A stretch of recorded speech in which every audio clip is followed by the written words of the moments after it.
Well, welcome to Ravensdale Bible Academy. Today's course is from our Think Again series called Fake News.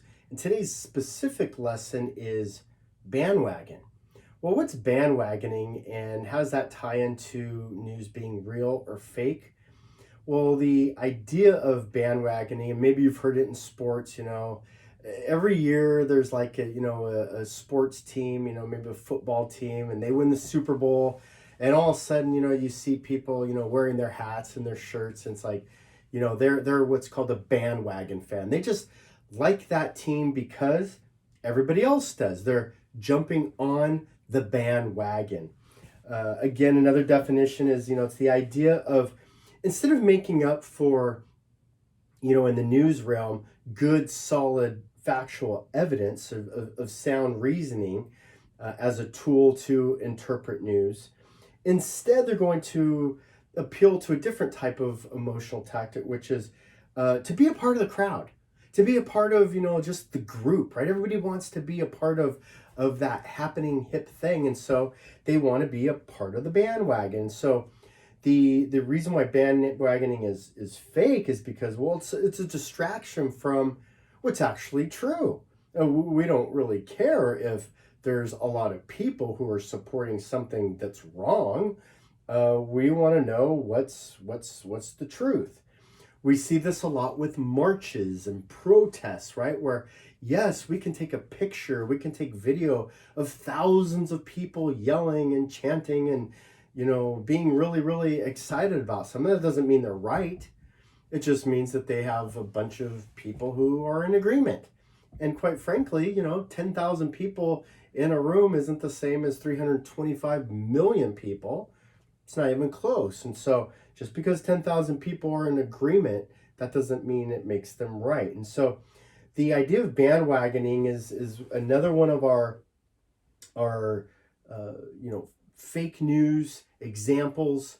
The idea of bandwagoning, again, is people want to be a part of something.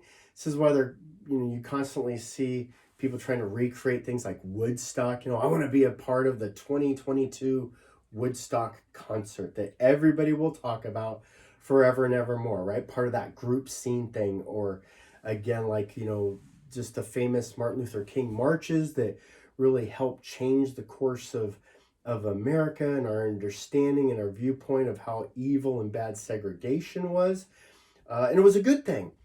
But now, every single weekend there's some kind of march or some kind of protest. And it's just a form of appealing to the bandwagon mentality. And it allows the news then to just show a picture. It allows the news to show an image that, hey, there's these 30 people. So 30 people can't be wrong, right? 30 wrong, one right. Well, yeah, sometimes 30 people are wrong and there is only one right person. And so we want to take a look at some examples here. One of our first examples is, we have this great debate right now about our national women's soccer team and our national men's soccer team. And why don't the women get paid as much? Now, you would think, well, in terms of, being equal, that they should just get equal pay, right? And even more so because our women are actually fantastic at soccer. They're the best in the world and they win like the World Cup. They're phenomenal. And our men are terrible. And so, wait a minute, shouldn't the women get paid more than the men? And so there's like this big, bandwagon to, yeah, rally the people. Yeah, it's not fair that the men get paid more than the women. But what is payment based on? If it were based on winning, then the women would have, all the right in the world to demand more pay. But it's not. It's based on the whole sport. It's based on things like attendance, how many people show up, on ratings. And it's the attendance and the ratings that then produce the revenue. So, for instance, the women create about $6 million a year in revenue. It's a lot of money, $6 million.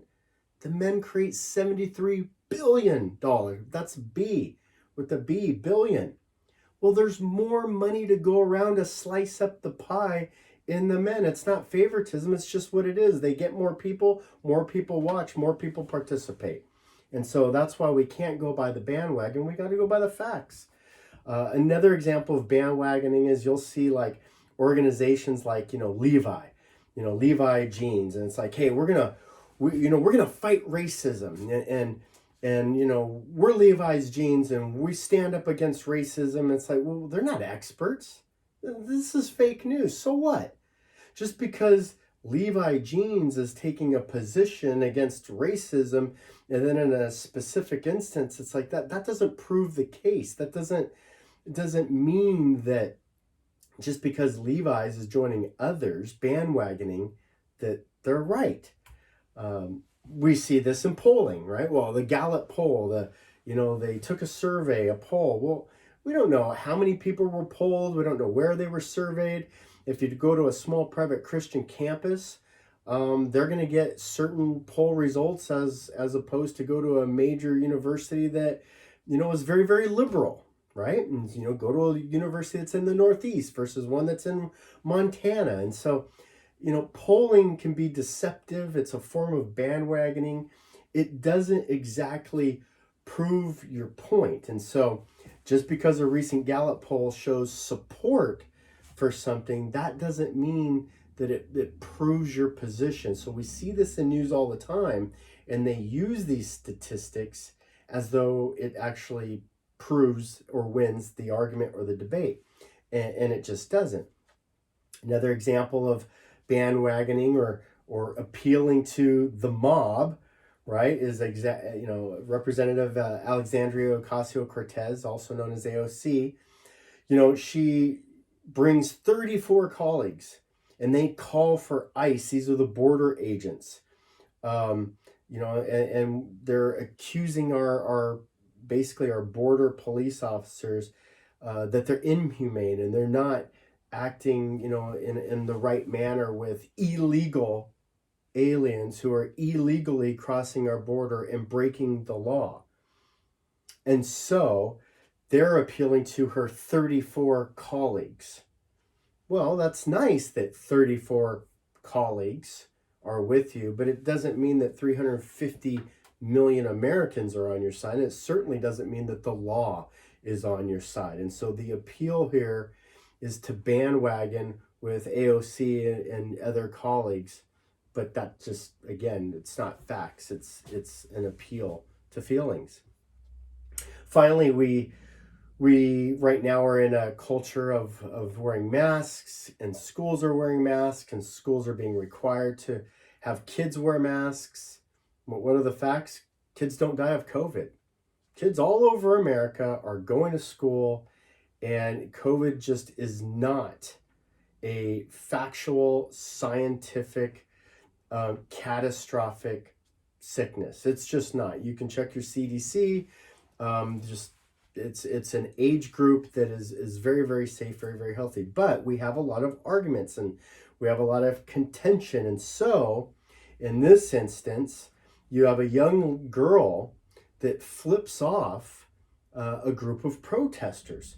But it's okay because her fellow students agree with her. And it's okay because her mom agrees with her. Well, that doesn't make it okay.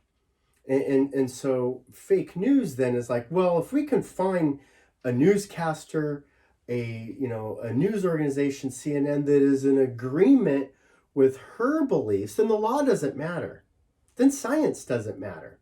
And so we see this all the time, that the news will bring forth a position that supports their position, and they use that as a form of bandwagoning or join. Hey, all of us on the panel, we all agree that we should just, shut up and wear masks, and that it's okay to flip off people.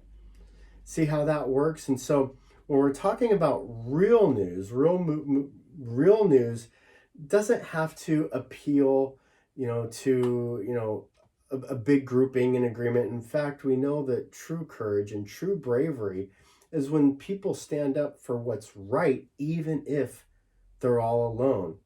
And that's real and not fake news.